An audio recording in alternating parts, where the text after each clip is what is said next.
Okay guys, I need some suggestion. Those of you who are small engine expert, I'm trying to get this Aqua lawnmower started again. I've removed this copy, the carburetor, and cleaned it twice and put it in, tried to get it up and running. It didn't start, and I remove it again. I'm cleaning it again, and I'll just try to start the engine, and then you can give me some idea as to probably what's wrong with it. Okay, let's see. I'll just use the starting fluid, spray it into where the copy goes in here.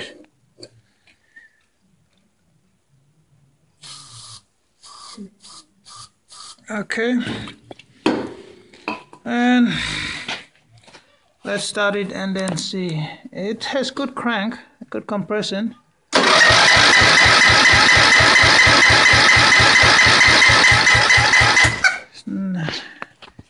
I'm not too sure what's causing it. I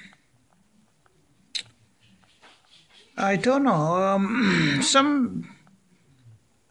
There's these wires here. I think mesh coil or something ate some wires, but I don't know if this is the problem. Do I have to change this? It has good sparks, but there's some wires been eaten out by squirrel or something. Otherwise, I thank you guys for giving me suggestion how to get this lawnmower up and running again. I don't know, let me give you a like. So, thanks for your help. Bye-bye.